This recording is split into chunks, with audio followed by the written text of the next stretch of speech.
ഇന്നിവിടെ മധുരക്കിഴങ്ങായിരുന്നു കേട്ടോ രാവിലെ തന്നെ. അപ്പം ഞാൻ വെച്ച് നിങ്ങളെ കൂടി കാണിക്കാമെന്ന്. അപ്പോൾ ചാനൽ സബ്സ്ക്രൈബ് ചെയ്യാത്തവരുണ്ടെങ്കിൽ ഒന്ന് സബ്സ്ക്രൈബ് ചെയ്തും വീഡിയോ ഷെയർ ചെയ്തൊക്കെ ഒന്ന് സപ്പോർട്ടാക്കണേ. അത്യാവശ്യം വലിയൊരു മധുരക്കിഴങ്ങ് കേട്ടോ എടുത്തത്.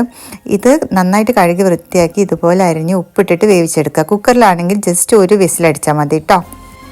എനിക്ക് മധുരക്കിഴങ്ങ് വെറുതെ കഴിക്കണ ഇഷ്ടമില്ല കേട്ടോ. അതുകൊണ്ട് ഞാൻ ഇതിലേക്ക് ചമ്മന്തി അരക്കുന്നുണ്ട് കേട്ടോ. കുറച്ചധികം തന്നെ അസിൽ കാന്താരിയാണ് കേട്ടോ എടുത്തത്. പിന്നെ കുറച്ച് ചെറിയുള്ളിയും വെളുത്തുള്ളിയും പുളിയും ഉപ്പിട്ടിട്ട് നന്നായിട്ട് അരച്ചെടുക്കാം. ഇതിപ്പോൾ ഞാൻ ഓരോന്ന് ചതച്ചെടുക്കുന്നത് കുത്തി ചീക്കണത് കൊണ്ടാണ് കേട്ടോ. മിക്സിയിലാണെങ്കിൽ ഒരുമിച്ച് ക്രഷ് ചെയ്തെടുത്താൽ മതി. നല്ലോണം അരച്ചെടുക്കേണ്ട ആൾക്കാർക്ക് നല്ല പേസ്റ്റാക്കി എടുക്കാം കേട്ടോ. ഇനി ഇതിലേക്ക് ലാസ്റ്റ് കുറച്ച് പച്ച വെളിച്ചെണ്ണയും കൂടി ചേർത്തിട്ടൊന്ന് മിക്സ് ചെയ്തെടുക്കാം. നല്ല ടേസ്റ്റാണ് കേട്ടോ മധുരക്കിഴങ്ങിന് ഇങ്ങനെ ചമ്മന്തി കൂട്ടി കഴിക്കാൻ. അപ്പോൾ എല്ലാവരും ഒന്ന് ട്രൈ ചെയ്ത് നോക്കണേ. അപ്പോൾ വീഡിയോ ഇഷ്ടപ്പെട്ടിട്ടുണ്ടെങ്കിൽ ഷെയർ ചെയ്യാൻ മറക്കല്ലേ. Thank you so much for watching.